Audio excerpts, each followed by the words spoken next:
The people now called Negroes are the most and the least understood of the world's people.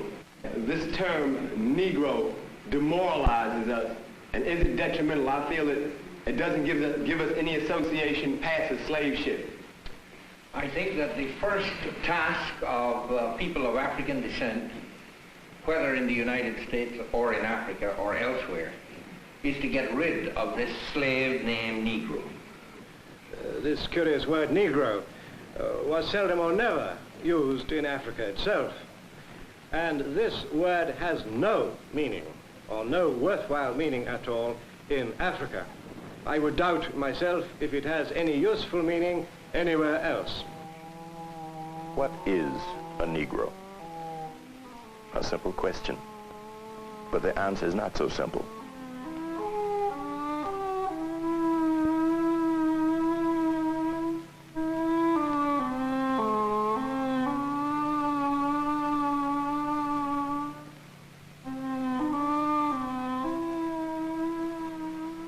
My name is Ossie Davis.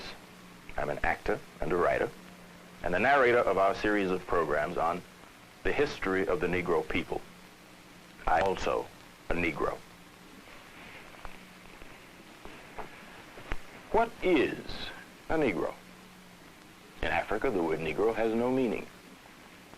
In Brazil, a Negro is a man who's very poor and very black.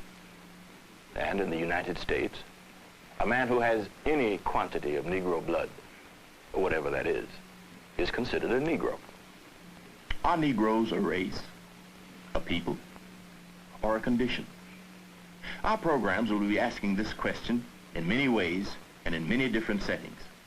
Our odyssey will take us throughout the world to Africa, where we will explore the relationship of American Negroes to the land of their origin.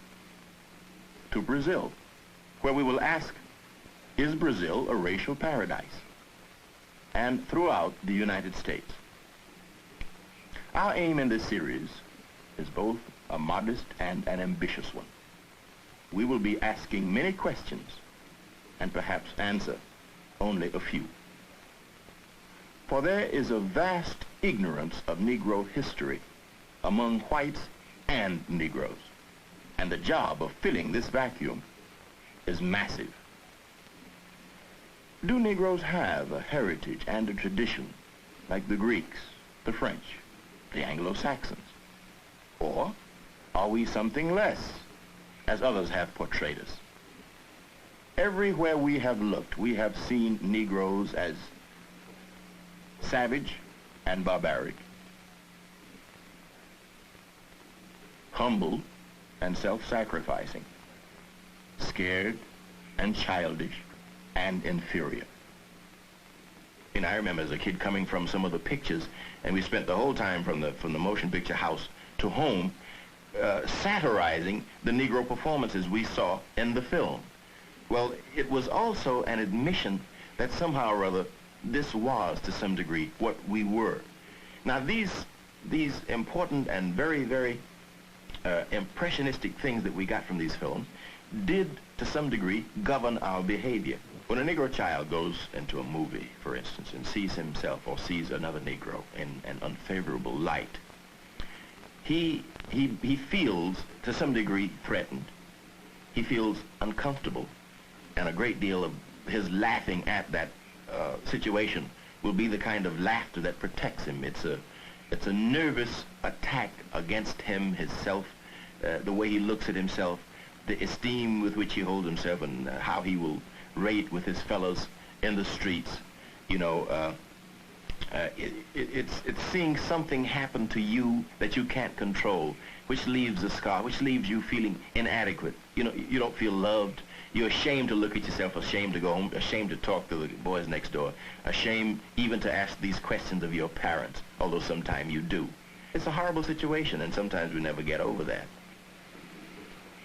As a Negro, I honestly tried to believe that I was somebody, and I've always fought during my life to keep that feeling that I did have some value. And I say value knowing what that word means. And there's been many a night in my life when I went to sleep and known very deep inside me that I really wasn't worth much. I still do not really know what being a Negro is or what it means. It means that my skin is a little bit darker. It means that my cultural exposures have been somewhat different to other ethnic groups. It may even mean that as a human being, I might be more sensitive to need and despair.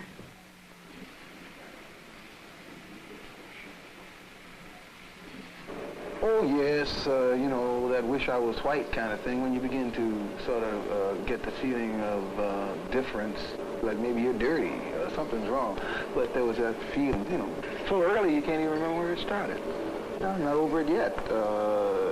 It's part of my American heritage. We were told we were a people without a past and without a future.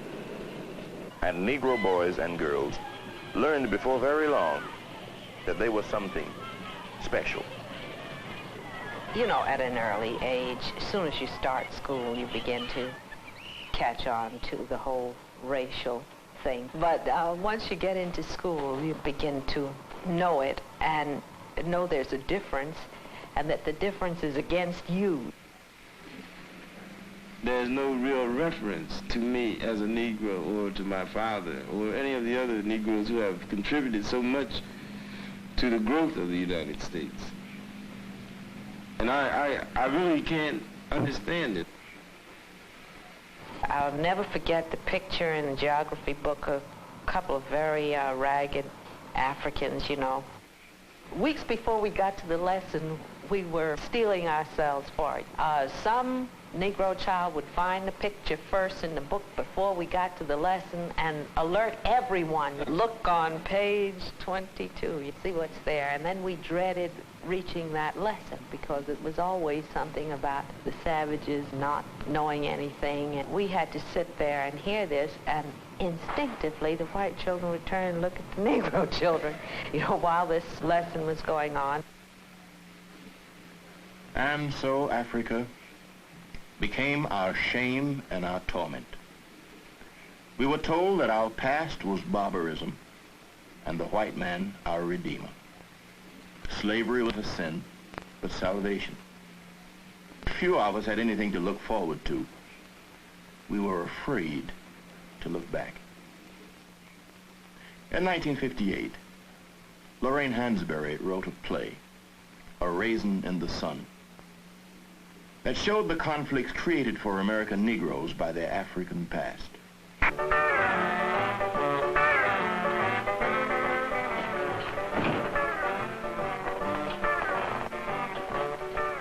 Well, what have we got tonight?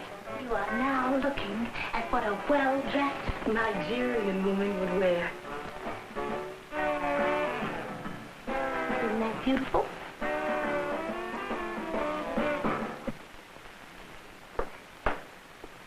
Hey, look, honey, we're going to the theater. We're not going to be in it, you know.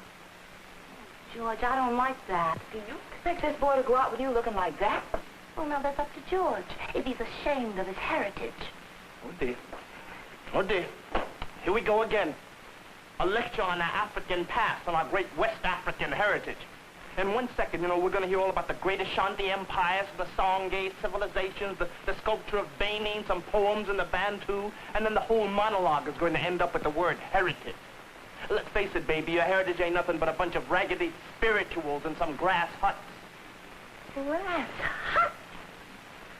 Oh, you see, George, you see, you would rather stand there in your splendid ignorance and know absolutely nothing about the people who were the first to smelt iron on the face of this earth while the Ashantis were performing surgical operations when the English were still tattooing themselves with blue dragons.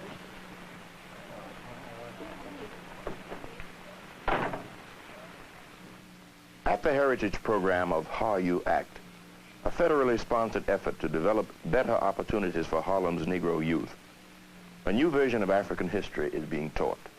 Robert Moore is a visiting lecturer. Mr. Moore, Do you think that the so-called Negro would dignify his identity by associating himself with his ancestral background from Africa? After some 300 or 400 years of transplantation from Africa into America, it is obvious that we are not Africans anymore. We are Afro-Americans, Americans of African ancestry, and that connects us basically with our original heritage and culture. The accomplishments of Africa before and after... Director of the program is John Henrik Clark. This accomplishment is generally glossed over or neglected in human history. A lot of the misconception of Africa and the distortion of African history is involved in a word that is relatively new, the word Negro.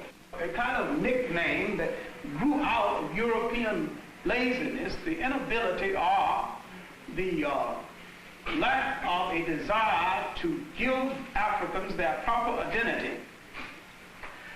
In the period when the Europeans had to justify the exploitation of Africa and the demeaning of a whole people, they systematically started the effort to read the African out of human history.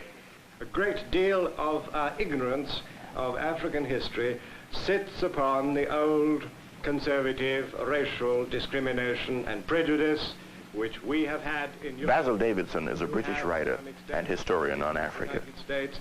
It still sits upon the belief, perfectly unscientific, quite unbased in any scholarly discipline, that the Africans, that is to say, if you like, the Negroes, are people of some sort of inferiority to others and therefore have not been able to develop in the same way. Now, you know the great myth of the colonial era. The great myth took the shape of saying that the Africans, the Negroes, are children, and because they are children, it said, failing to develop, we, the Europeans, you, the Americans, must go in there and show them the way they should go, civilize them, introduce them to the blessings of orderly life. One of the misunderstandings, you see, about Africa is the apparently primitive material nature of their civilization. You look at these people living in these villages and you wonder, what is their past? Do they have a past? What lies behind it all? They have nothing but a few straw buildings, nothing but a few cattle. It seems quite inconsiderable. The Dinka, for example, have no stone in their country. They have almost no metal. Half their country is underwater half the year. They cannot build and could never possibly build an imposing material civilization, but their achievement was, of course, to learn how to master their environment, and this they have done with quite outstanding success, so that the outside picture, the superficial picture, gives no indication at all of the depth of their culture. These are the people who have mastered the problems of taming this difficult, vast continent with all its extraordinarily great obstacles to living, its swamps, its deserts, its mountains, and its forests. The story of Africa over the last 2,000 years has been one of quite epic dimensions. Africa. Endless deserts, scorching and windswept by day, bitterly cold at night. And the Sahara, the world's largest desert, a harsh, bleak expanse of land challenging anyone to cross it.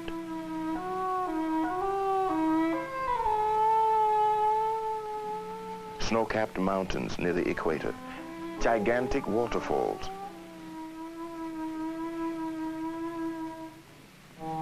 In the jungle, mists and rain almost daily.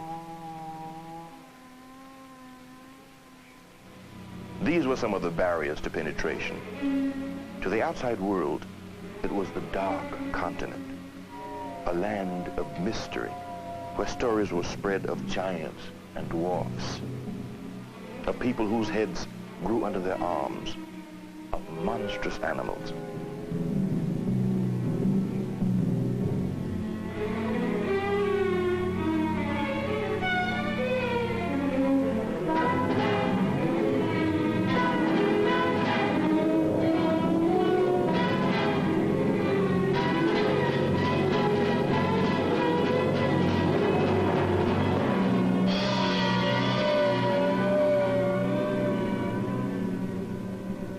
It is here, in this forbidding other world, that what may be the remains of the first man were discovered.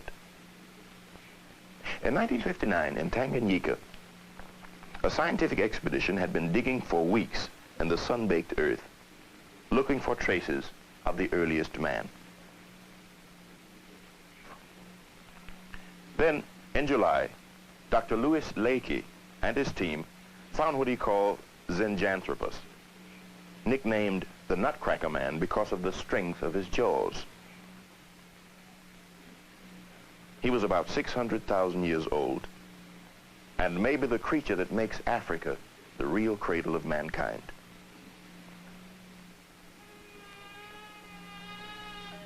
The records of ancient Africa begin with Egypt about 3000 BC. Its spectacular achievements of the monumental pyramid and brooding sphinx have always been credited to Asia and the Mediterranean.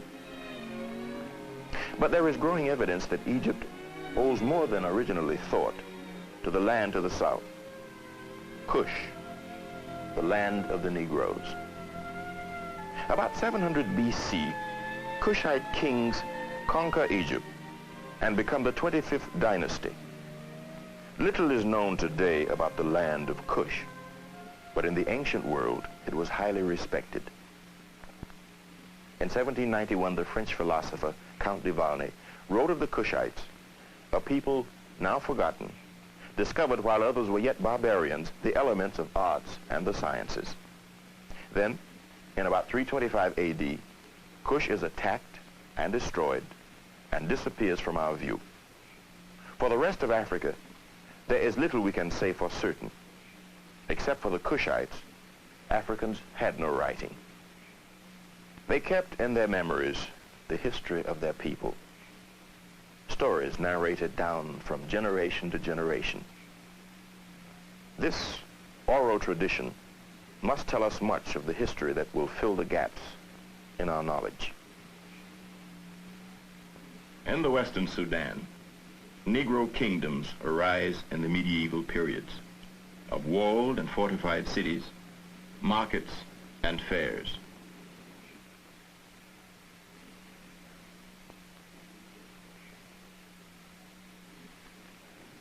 Ghana is the earliest of these civilizations, going back to 300 AD. In the 8th century, an Arab writer tells us that the Arabs sent an expedition to this pagan land of gold. African markets, the main source of gold before the discovery of America. Then, about 1067, Arabs from the north, fired by their new faith, storm into the Western Sudan.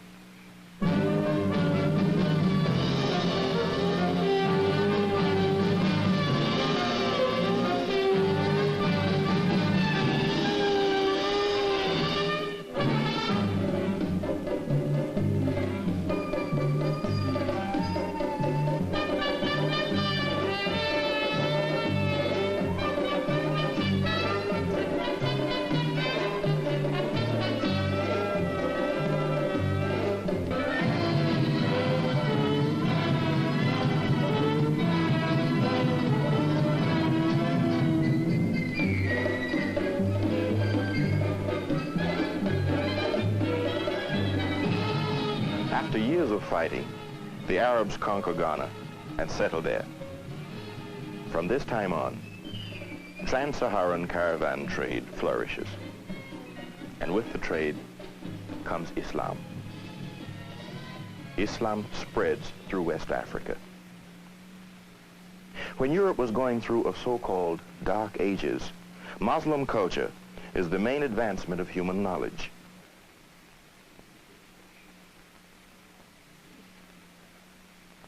Most important of all, a written language comes to the Western Sudan. Almost all that we know about these kingdoms was preserved for us by Arab and Negro scholars of that time. Around the 12th century, Ghana gives way to the empire of Mali. In 1324, King Mansa Musa makes a pilgrimage to Mecca with a caravan of 60,000 people. An Arab traveler arriving in Mali in 1353 wrote, "The Negroes have a greater abhorrence of injustice than any other people. Neither traveler nor inhabitant of this land has anything to fear from robbers or men of violence." Could the same be said of the 14th century England or France? The kingdom of Songhai, most famous for its university, the fabled Timbuktu. Students and scholars from all over the world came here to study. A Moorish traveler wrote, "More profit is made from the book trade than from all other branches of commerce."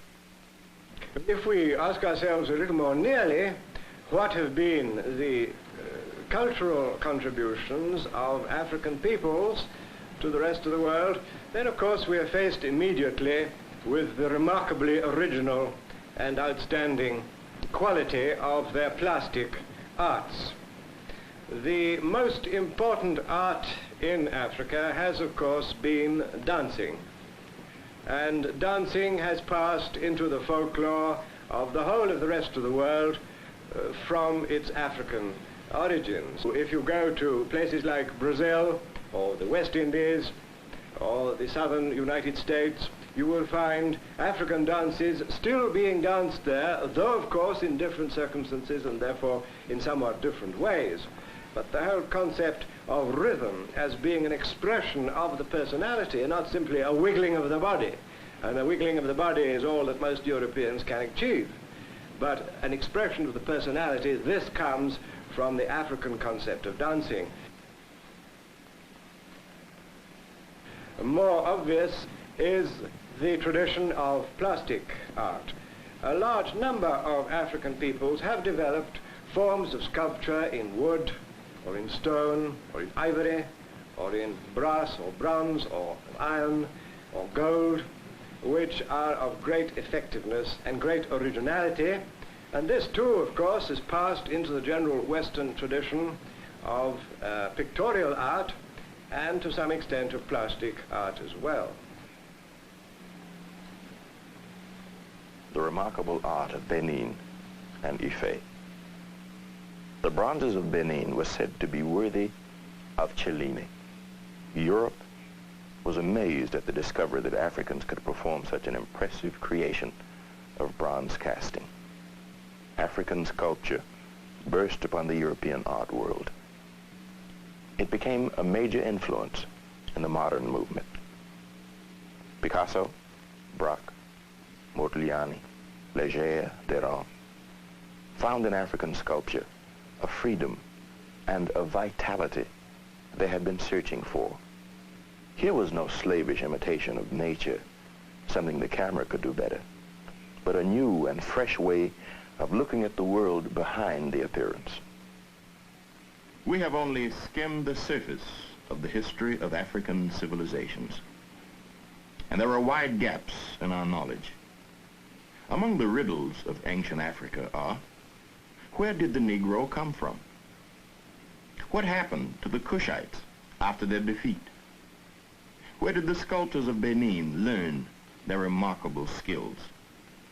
We haven't even begun to penetrate some of these mysteries.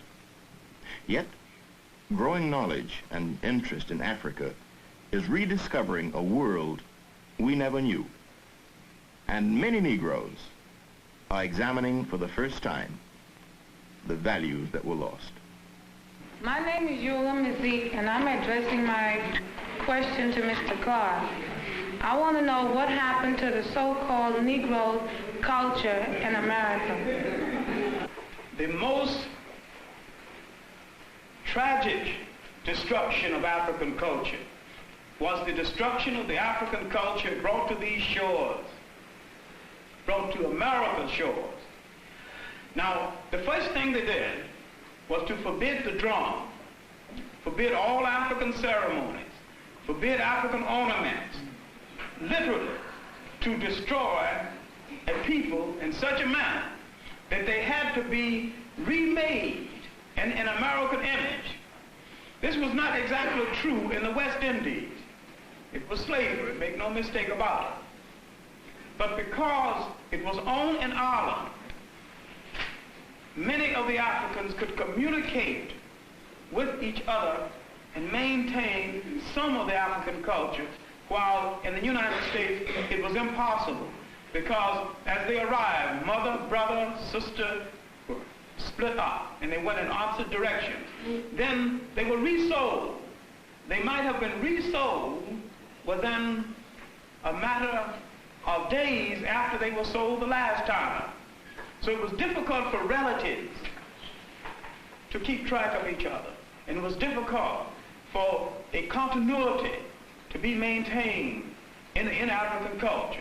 This was the beginning of the fragmenting of our family in this country. It was also the beginning of the demeaning and the negation of the masculinity of the black male in America. This demeaning of our culture and this reading us out of the commentary of human history has left deep psychological scars. What we are trying to do now is a massive job of rebuilding the inside, the spirits, the hopes, the history, the culture of a people. We're trying to restore those values that have been taken away. And we're trying to get across to black youth that they have a part to play in the making of a new world. They have the imagination, they have the energy. You must first restore that part of yourself that has been negated by oppression. It is as essential to you as bread and water. It is part of the food that must feed your spirit in the world of tomorrow, and it is part of what you will have to transfer to your children.